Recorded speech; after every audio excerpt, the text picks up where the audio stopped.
And once again, before I even start filming, I'm sweating my ass off. So I know I am late to discuss this movie, and I know, but I also know that relatively nobody has discussed this movie. Nobody even knows that Raya and the Last Dragon came out in March of 2021. Literally, nobody has talked about it. Well, that may be because Disney decided to put it behind a $30 paywall on Disney Plus. I also think it might be because the movie is just a little bit mediocre. Not many extremely innovative and new things were done in Raya and the Last Dragon.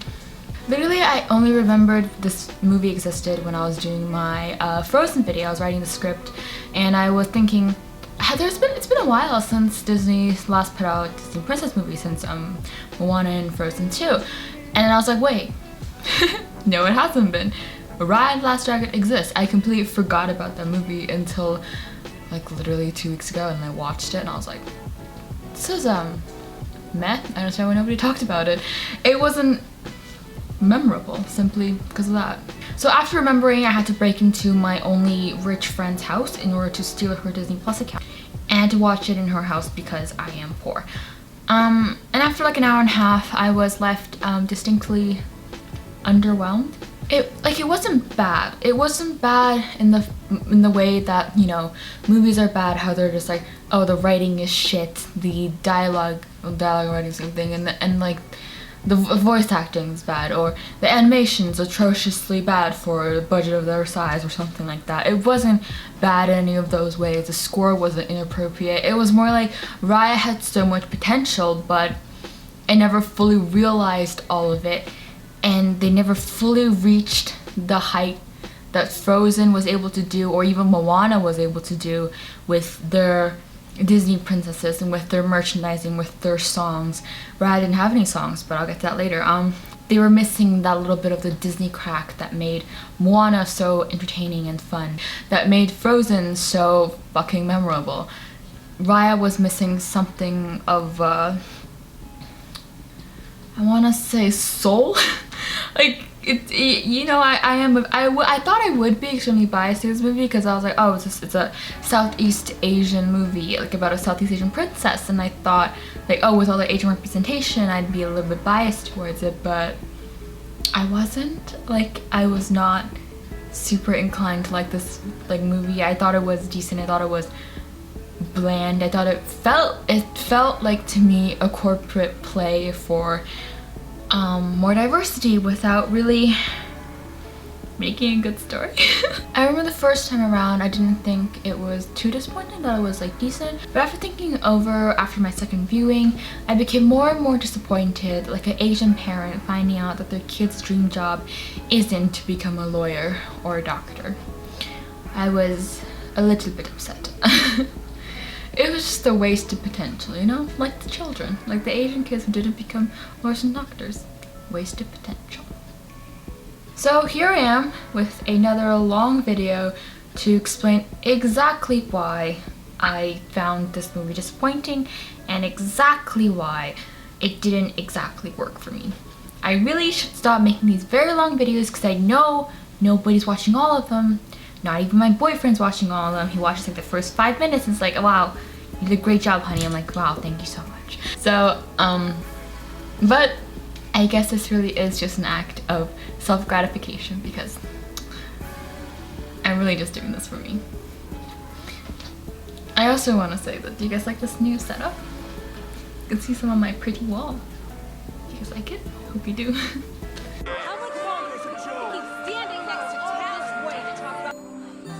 I'm Namari of Fang. Hi, Namari. I'm Raya. So, unlike my Frozen video where I spent like half of the video just recapping the movie, I'm actually gonna make it really quick this time, just talk about the important points of the movie. And I'm probably going to talk about the beginning parts of the movie because I'm probably going to trickle in the rest of the movie throughout, like, sort of the video. And I think anybody watching this video has watched Raya probably, and if you haven't, it's pretty predictable story. If I just tell you the beginning, you probably understand what's going to happen, so I'm not really concerned about people not understanding this video. And I'm just gonna read it out without any sort of like comment or anything like that.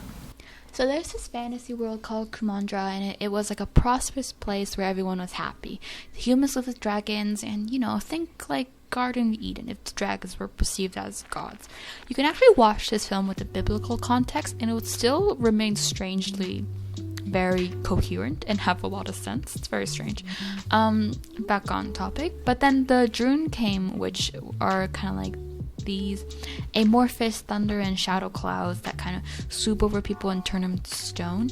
A lot of dragons get turned to stone trying to fight the Droon. The last of the dragons, Sisudatu, concentrates all her power into a gem and then blasts all the Droon away. And the people are reversed back from being stone, but the dragon remain as stone, and Sisu kind of falls down a river into a long coma. So after the humans are back to humaning, there is a power struggle between the 5 clans for the gem because it's a powerful weapon or something, and blah blah blah blah. It's a MacGuffin, right? And so Kumandra is then split into 5 pieces because of the 5 clans over that power struggle, and the gem is hidden away in Heart, which is one of the clans' area. So fast forward 500 years, and you meet Raya, who is the princess of Heart, which is one of the 5 clans. She's her father's successor as the protector of the gem. Her father Benja wants to have everyone trust each other again and reunite all the broken pieces together to form Kumandra again. He basically wants to unify everybody into a republic, I suppose. So he invites all the clans together for dinner, and he wants to try and reconcile their differences, essentially. So Raya actually befriends one of the opposing clan's daughter, Namari, and they bond over not liking restricted clothing, liking sword fighting, and other stuff. Like dragons. They're both dragon nerds or something. Namari ends up betraying Raya, though, and tries to take the gem. This doesn't go too well, and all the 5 clans end up fighting over the gem at the dinner party thing, and that causes the gem to shatter into 5 pieces. So because the gem is shattered, it loses power or something like that, the Droon come back and it starts turning people into stone again. And because the gem is shattered, all the clans take 1 piece of the gem, and the only way of warding off the Droon is with the shadow gem pieces or with water. So Raya's father sacrifices himself and gives the piece of the gem to Raya and throws her into water. So Raya lives, and that's how the movie is set up, and the brunt of the story is set around Raya trying to gather all of the gem pieces that are scattered over the lands. She tries to find Sisu, and along the way of her adventure, she picks up many little side characters that don't really mean anything, and then leading to her trying to restore the world back to what it was before. Yeah, basically. So that's basically how the entire movie goes, just based off of the beginning. I'm pretty sure you can probably tell how it ends. Is that Sisu? Sorry, yeah, I might be a little bit of a dragon nerd. Hey, I'm the one wearing the Sisu fan necklace. Come on. Have you eaten yet? So let's talk about the good stuff. So before I really get into why this movie did not work for me, I guess I will talk about some of the stuff that it did work for me, because there are a lot of things that actually did work for me, despite the fact that the majority of it didn't. So the score is really good. I felt like it actually really helped the world building. I liked how it felt, magical and mystical, and it felt like an epic adventure that Raya was gonna go on. The score did a really good job at this. At the beginning, I really liked the apocalyptic wasteland that Raya is in for the first 10 minutes. I thought it was really cool. The animation is great as always, obviously. The water animation, oh my fucking god, it's beautiful. The animation of Raya's hair, of anybody's hair, and the landscape and the surrounding stuff, fucking beautiful. And the other thing I was actually impressed with was the fight scenes. Now, I'm usually not very impressed with fight scenes because a lot of times they're not that well done. I don't really like them. Unless they're in John Wick, because then they're orgasmic. But animated action scenes are actually usually pretty well done, and I'm surprised that it was actually extremely well done in Raya. I thought the action was very nice, and I thought they utilized the surroundings in the action scenes well. They utilized the differences in weapons that Namari and Raya had, and utilized pretty much everything, and it was cool shots and stuff. I liked it. I love Tuk Tuk. He's one of the least annoying animal side characters that Disney has come up with within the past decade. He's so much better than Olaf. Oh my god, he's so cute, and he has a utility thing. He's useful. I love it. He's Moana's pig if the pig did shit in the movie. I love that Raya uses tuk-tuk as like a form of transportation. I love the style that she uses. I don't know, I've noticed this, but I looked at like the style design and it's really cool. She like pulls back on it and it's like reins, but it's like connected to him. It's very interesting. I think I'm talking about another action scene again. I think the first time that Namori and Raya meet in like the booby trapped place in Tail was actually a pretty good action scene. They had the setup of the traps before when Sisu and Raya were going into the place looking for the gem, and when they come out they utilize setting around them to escape Namori and like her clan of cats or something like that. It was very good, and it's like scenes like that that make me wish that Raya and Namori's relationship was better developed and was a little bit more than just 2 words to a sentence between them. Like they literally, I don't think they talk at all. like the exchange between them at the beginning was like, oh, I like swords, you like swords, oh my god, let's be friends, high five. And then when she betrays her immediately, like after like 2 minutes after, she's like, oh my god, you betrayed me. And Namori's like, yes I did, bitch. And then after that they fucking hate each other and then just call each other names, Binturi and stuff like that, and that's the extent of their conversation until the very end. But still, it's not a very deep or well developed relationship. It's just Okay, next question. Hand to hand or swords? Blades all day. Right?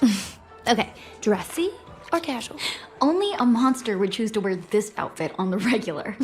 So now let's talk about the pacing. This movie could have really benefited from an extra 30 minutes. The beginning of the movie is extremely rushed. It's too rushed. It's too fast-paced. It doesn't take long enough time to establish the setting, and there isn't any real connection with Raya and Namori or with Raya and her father that we have witnessed. There also isn't any really screen time devoted to Raya's homeland, Heart. We literally don't see anything of the scenery, anything of the people. We don't see what makes Heart different from all the other nations. And we're supposed to care about this place. We're supposed to care about what Raya has lost from the gem breaking to pieces, but we don't really get a sense of what she has lost because the movie spends way too short on the beginning sections. My main issue with Raya and Namori is that they basically meet each other and then instantly Namori betrays her. It's it's almost comical. And it's a really simple way of rectifying this. Literally just have the girls have a pre-existing relationship. Have them already be friends so we can spend the next few minutes that we have with a presented already close friendship between them so that we'll be a little bit surprised and care a little bit more for the betrayal. By 25 minutes into the movie, we're already well on our way into the adventure. We have already found Sisu, and at 30 minutes we've found the second shard of the gem in Tail. Compared to another Disney movie and of a similar story structure, Moana, by 20 minutes we're still on the island and we're still sort of setting up the call to action portion of the movie, and it's only by 30 minutes does Moana even leave the island in search of Maui.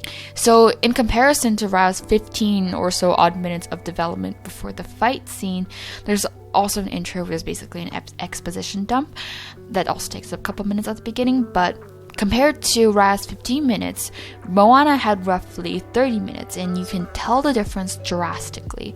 Raya feels like it's trying to rush you out the door and exposit its message as fast as possible.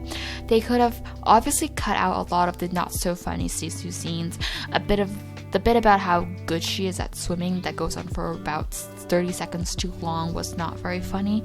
They also should have limited the cast to just Sisu, Raya, and Namori as the emotional core. There were way too many side characters that had to be introduced and took up screen time, and they at the end of it didn't really serve much of a function. I know they wanted like one character from each of the clans so that they could have the symbolic meaning of all the clans come together, but it doesn't really mean much when 90% of the clan already trusted each other before that final point. So it was literally just Namori who they had doubts about trusting. Anyways, I'll get into this more later when I get into the messaging and theme portion of this movie. And so basically what happens with these new characters is that they spend time introducing them and they ultimately contribute to nothing.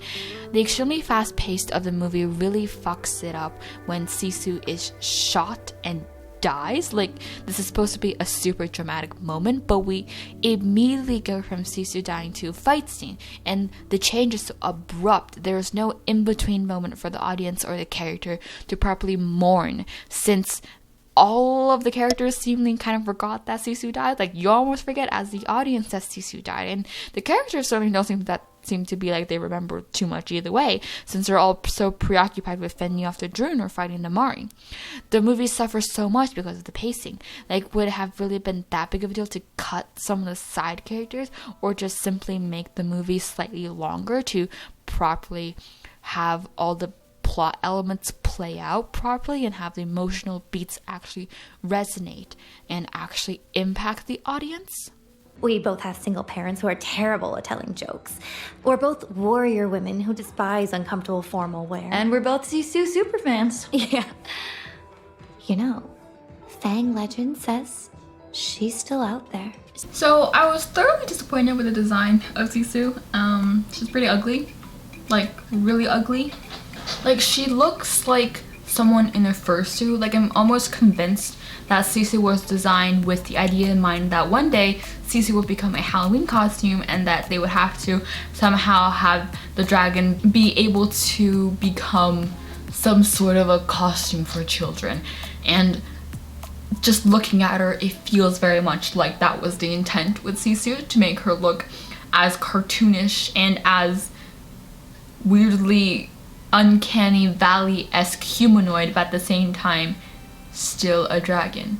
Like, it just gives off that like furry vibe. I swear there's like furry porn out there of Sisu, because she has the face for it. Her eyes were so freakishly large, and like, why did they have to do that? Why not just make her look like a dragon, like a regular, like, why not her, like, her body's fine, just her face.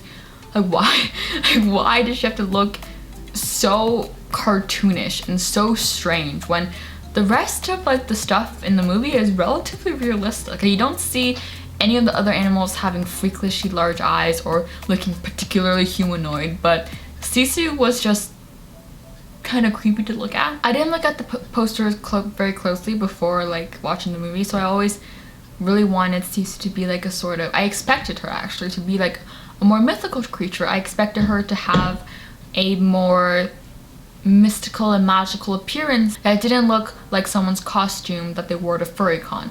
I was expecting something to look like, I hate to use this as an example, but Aurelion Sol from League of Legends. I played too much of that game, and now I keep mentioning it in all my videos, and I really want to kill myself. I think he is an example of how you could have designed Sisu to look magical and make her actually, you know, look decent. So on the first watch, Sisu was pretty palatable, and she was okay. She wasn't funny or anything like that. She was just meh.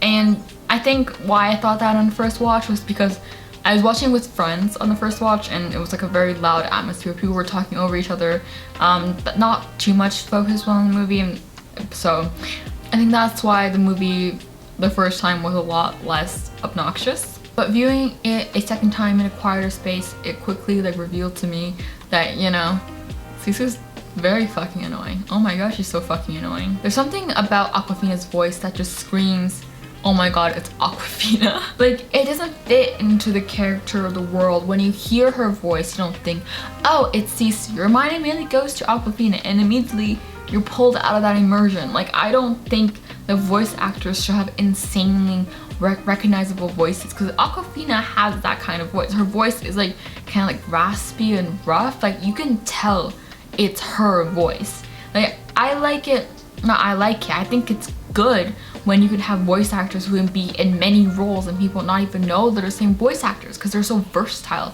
and they can change their voices to sound like anything.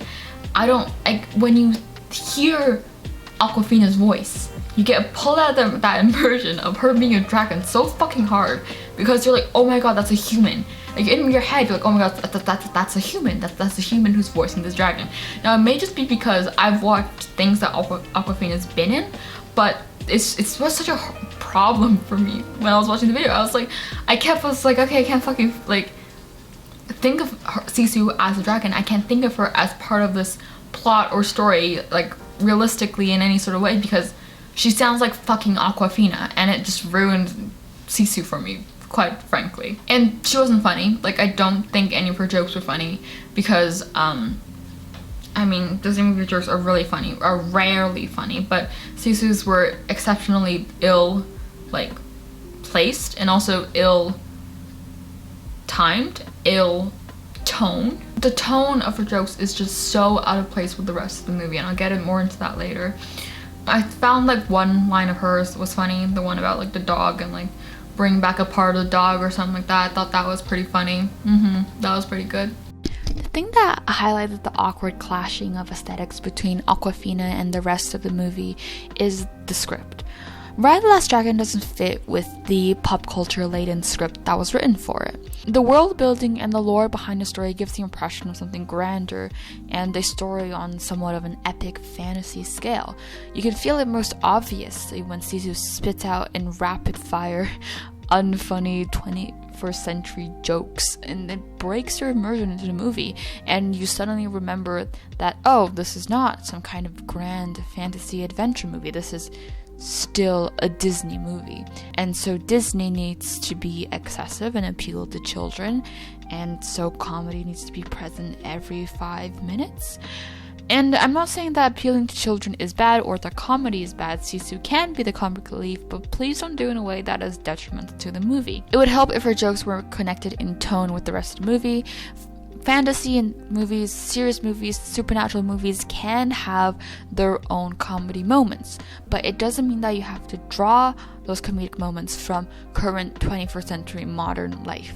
For example, in Lord of the Rings, Gimli was the comic relief, but he didn't have to break with the aesthetics of the movie to be funny. That, I think, is the main reason why I did not like Sisu. She breaks the immersion of a viewer, and she doesn't really bring anything to the table. She's not very funny, she's not exactly charming either, she looks pretty ugly, and she just ruins your time.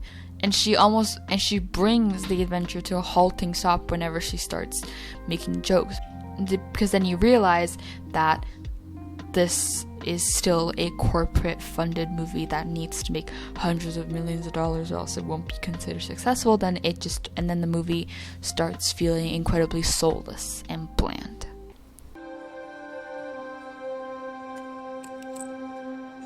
Here. Really? From one dragon nerd to another. So I'm going to talk about some other miscellaneous things that I didn't really want to devote a whole section to, but I kind of just feel like I wanted to briefly mention before I get on to the big boys of the club. So there are way too many characters in this movie. Way too many. Too many. Like, not... half of them shouldn't even been in the movie. Like, half of them are useless. Like, it comes at a cost at developing the emotional core, which should have been Raya, Namari, and Sisu. Those three were the core of the story. They were the most important to the story, but they were so severely underdeveloped because we had, like, what? 4 side characters? Like, I'm not even counting, like, the monkeys, but we had, like, 4. We had the big guy from Spine, the toddler, and Boone. And I guess I'll count Namari's mother because she was in it quite a bit more than Raya's dad, definitely. So we had like 4 side characters that were not developed whatsoever. We had 4 side characters and 3 characters that were supposed to be important.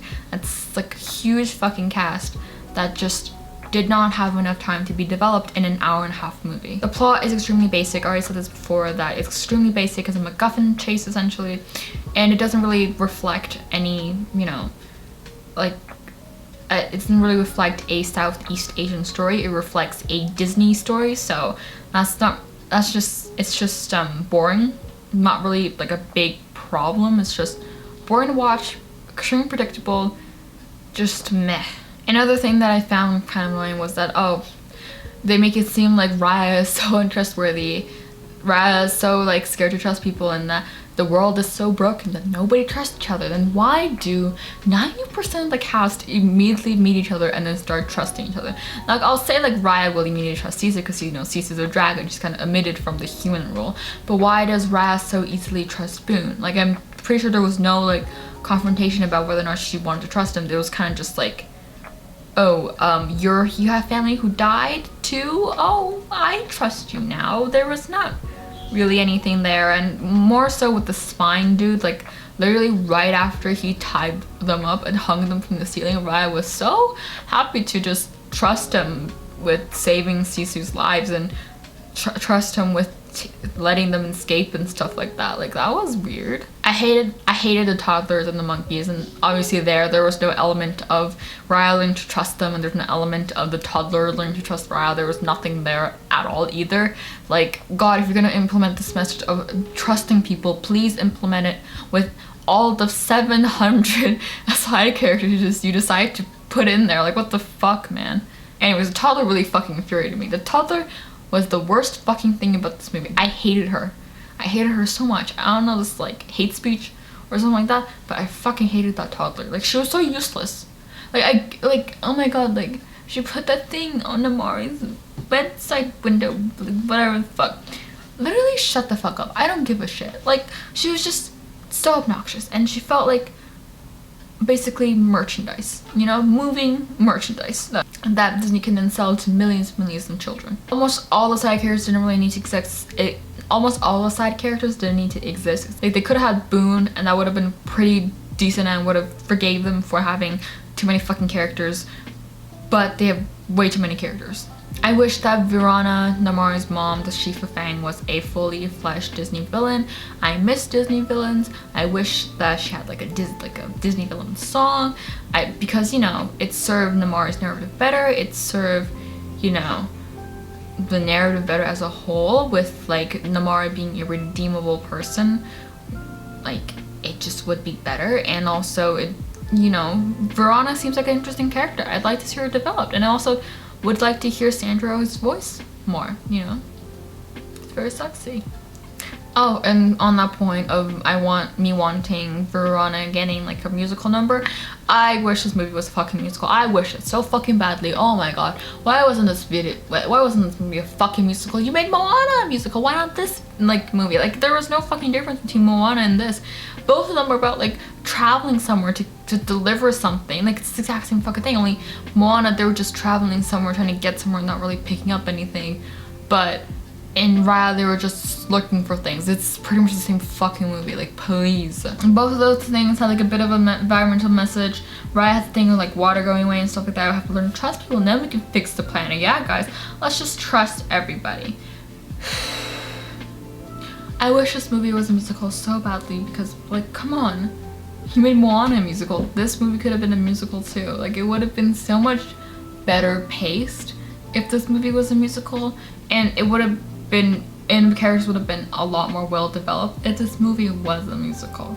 Because, you know, I think like musicals in Disney help the movie to be paced and help the character development a lot, because music can often be a really easy way to convey emotions and convey like what the character's feelings and what, like, you know, they're thinking of currently, you know. Like, it's very easy to do that through music, much easier than like just dialogue, because when you do it to dialogue like they did in Raya, it's so clunky and exposition-y, and it's very, very not subtle. It just comes off as extremely heavy-handed.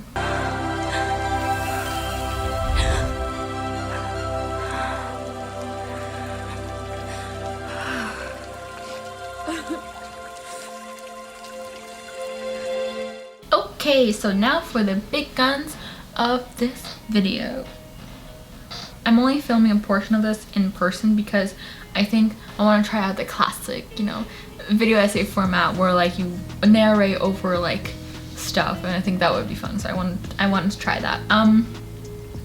So this is the last part in filming in person, guys. So does Raya work as a movie? Does Raya's message work? Does Raya's themes come across clearly and succinctly? No, not really. No, like, I hate to be negative and I hate to be like extremely rude and stuff like that, but to my defense, I think it takes a lot more brain cells to be negative than positive, because I'm roughly like, what, 2,000 words into this video script, and I'm just getting to the crux of why I don't like this movie. Like, it could just be really fucking hard for me to communicate English, and it could just be really fucking hard for me to just get to the fucking point.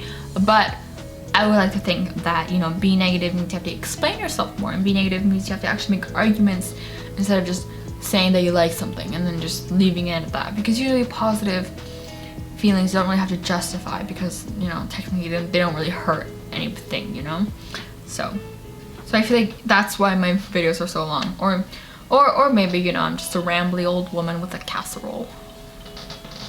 There's a reason why I spent so much time talking about all the other elements of the film that didn't exactly work, because a lot of the other stuff does contribute to the overall theme and message not exactly coming across perfectly or correctly. So the movie is essentially devoted to the character arc of Raya. She's a person who undergoes the most change over the course of the movie, and she starts off with the movie being untrustworthy of everything, and she is kind of like a counterpart to Sisu, whose naive approach to the world is seen as stupid by Raya. So the end point of the movie is obvious. Raya is going to learn to trust people again with the help of Sisu and blah blah blah blah blah. But instead of the narrative being, just because one person betrayed you doesn't mean that everyone else will, and building of trust is possible if you just pick the right people, instead the movie simply sends the message that, you know, trusting people blindly is good, which is, one, extremely shallow, it doesn't really say anything, and two, it repeats the message of Chief Benja, the character who is in the movie for the first 5 minutes and gets turned to stone because of his belief that people should trust each other. Like, do you see how this just doesn't really work? So the main reason why the theme sort of fell apart for me was that the pacing was so quick that it didn't allow for Namari to be properly developed. Up until essentially like the last moment where she decides to actually pull all the gem pieces back together instead of running away, Namari is betraying Raya left and fucking right and center. She's betrayed every single gesture that Raya has made to sort of reconcile. She's betrayed everything, essentially. Like, she's betrayed Raya when she was little. She betrayed Raya a second time by pulling out her crossbow and aiming it at Sisu and killing her.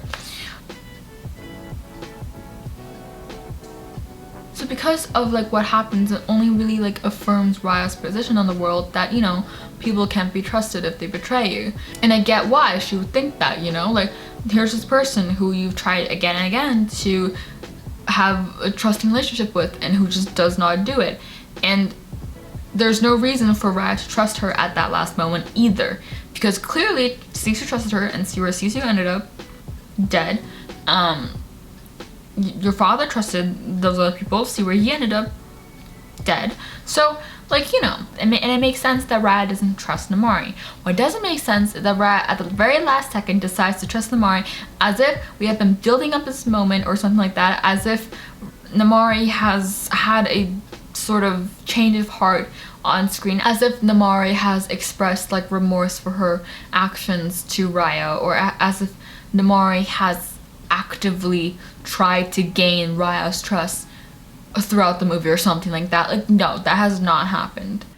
Namari never even expresses remorse. She never says sorry to Raya. She never has a moment where she regrets how the world turned out, and there isn't a moment or realization for Namari that is needed for a proper redemption. Usually in redemption stories like this, where a previous villain is redeemed because of their change of heart, there's a clear setup for it, and there is a lot of context and like backstory. Now, this probably isn't the only way of having like a successful redemption arc for your characters. Like, I'm pretty sure they didn't give an extensive backstory to Darth Vader before redeeming him in the Star Wars trilogy, but like I don't think you always have to develop their backstories that heavily. But from what I've seen, like, the most poignant redemption arcs are made from having a good setup and payoff, essentially. So, I'll use Theon Greyjoy as an example. His arc is pretty similar to what Namari has. He doesn't like a oopsie at the beginning. He betrays the trust of people and then redeems himself by saving those people in the end. His character is at his lowest in terms of morality when he invades Winterfell in season 2, I think. And at that time, he is rightfully hated by both the characters and the audience. But there's room left by the writing for redemption, because we have seen the context to that invasion. We know that Theon is facing a lot of external pressure and is desperate to gain the approval of his father, a motivation that the audience can relate to. So while this doesn't justify his behavior, it sets up a possible out for Theon to be redeemed, which he is, and it's only successful because it was set up a lot earlier that Theon isn't evil. He's just a bit misguided, and he was pressured into doing his bad deeds. But with Namaari, that sort of development and context isn't present. We don't have the personal context as to why Namaari as a child would participate in a coup to steal the gem. Is she doing it because of parental pressures, or is she doing it because she feels like her people are suffering and this is the only way? Whatever the reason is, we don't really get it. It's alluded to here and there that her country is poor, and it's referenced when in her conversation with Raya, but it's never really brought up as a reason from Namaari herself that that's why she wanted the gem. So without that important piece of context, we don't have an understanding of Namaari. And the story frames it as if it's purely Namaari's fault that the world broke, as if she wasn't a child when it happened, and none of the blame is put on Virana, the person who was basically the queen of the country that instigated the coup. And it's like, why is Raya so heavily fixated on Namaari when they were both children during that event? It's just a little unreasonable, and I feel like it's a missed opportunity by Disney here to make Virana the real villain and have a really good, solid reason for why Namaari did the things she did, because her mom pressured her into doing those things. So let me just recap a little bit, because I just said a lot of things. We don't ever get the context to how and why that coup happened and what Namaari's thought process was behind it. We don't have enough sympathy for her. And if the issue was timing, I don't think the context had to be at the beginning of the film when the coup happened. It could have just been presented in an argument with her mom where Namaari says, oh, I never wanted to be a part of that, but you forced me to. I didn't want to betray Raya, blah, blah, blah, blah. Something along those lines that kind of revealed context behind things that transpired, and it would make Namaari's character have a bit more depth, a bit more motivation behind her actions. And without all of that, without all the context and development, it doesn't really make any sense that Namaari would turn out to be good at the end. Without any of that, there's also no reason for why Raya should trust Namaari, because Raya doesn't understand any of these. She doesn't know the inner workings of Namaari. They speak like two sentences to each other the entire movie. And it's a little bit ridiculous that Raya decided to trust Namaari at the very end. Raya herself is also an extremely flawed character in the sense that her arc doesn't contribute to the theme and message of the movie. I've talked about this a bit before, but now I'm going to go more in depth with it. So, Raya on paper is supposed to be starting out as a person with a lot of trust issues. Someone who finds it hard to trust people and is overly guarded with herself, and she doesn't make friends easily, or we're led to assume that, essentially. The arc for Raya is pretty spelled out from the beginning. The conclusion is pretty obvious. She's gonna learn to trust people at the end of the movie. That was pretty obvious from the beginning. However, the reason that Raya's arc wasn't good is that the message that arc sent doesn't really make any sense. I think the reason for this is because, again, with Namaari, we don't see any internal struggle with Raya. We don't have the time for development. We don't see her consciously struggling to trust people and sabotaging herself as a result of it. She trusts Boone pretty much immediately. She trusts the toddler and the monkeys immediately after they stole from her, and she just trusts them to help distract her. She trusts Boone pretty much immediately, and she trusts the toddler and the monkeys immediately after they just stole from her, and she trusts them to help her with trying to get to the Talon Chief. And she trusts the eye patch dude right after he just previously held her and Sisu hostage. With the exception of Boone, these people are all people who have done something bad to Raya. So why would she immediately trust them? On paper, Raya is a person with a lot of trust issues, but the problem is that we're only told a bunch of times by Sisu and the other characters in the movie that Raya has trust issues. There's no event in the story that even shows her trust issues being a problem that she needs to overcome. More often than not, Raya's trust issues are portrayed as the correct thing. It was right for Sisu to not blindly trust people and talent. Sisu trusted the old lady and almost died for it. She had to be rescued by Raya. So what the movie does for 90% of the runtime is that it keeps validating Raya's point of view that the world is too broken and I shouldn't trust anyone, while at the same time fucking up her character because she goes around trusting people almost immediately.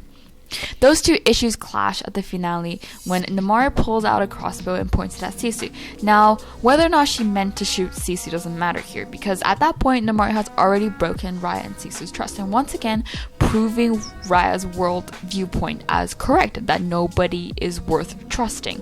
So then right after that, with very little reason to trust Namari again, like you literally just watch her shoot Sisu, someone that she supposedly idolized, Raya decides to give all the gem pieces to Namari. Like, I kind of have to spell out how stupid this is, right? I got so frustrated looking at the screen. Like, there was so much potential, and it was all squandered by bad writing and pacing.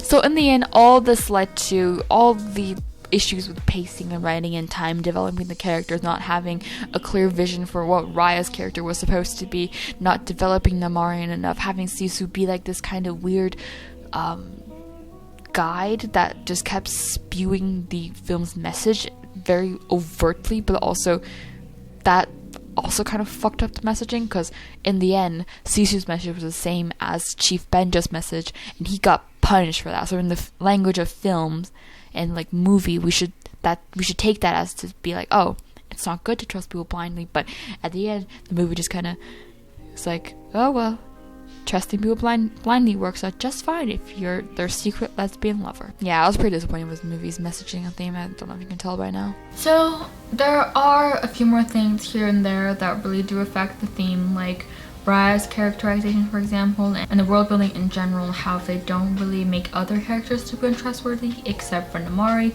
how they set up Verona as this possible source of evil but don't pay it off and instead make Namari the main protagonist without giving her sort of any reason for her to be that way at all.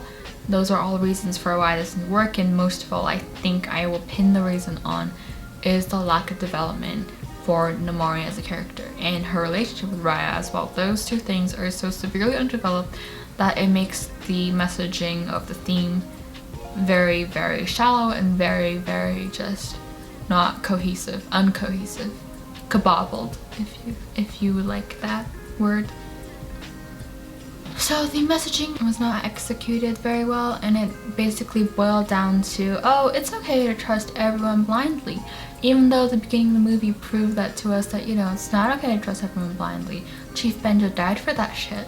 So I think the ending of the movie got a bit lazy. It felt rushed. The ending felt rushed, and I think Disney kind of dropped the ball on this one. Disney has proved itself in the past that it's able to create these complex narratives and like messages and properly present them, but in this case they haven't been able to do that. All they've been able to do is present like a very shallow theme, like, oh, we should just trust everyone and everything will be all right. Like like that's fine and everything, but I feel like it's utterly disappointing to what they could have done and what they ultimately didn't do. It's just disappointing for me for this movie in particular, I think, because I don't know, it's an Asian princess. Like, I'm not Southeast Asian, but still an Asian princess that I think, you know, representation is very cool, and but I just wish, you know, this movie was a bit more cohesive and a bit better paced and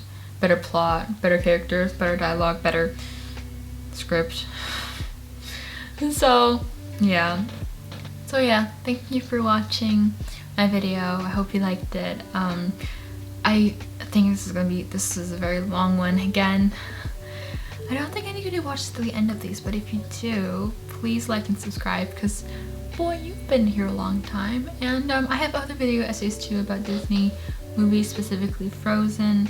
I've also talked about the Shadow and Bone series, and also the Six of Crows series as well. So yeah, so I'll see you guys next time, and have a good day. Bye bye.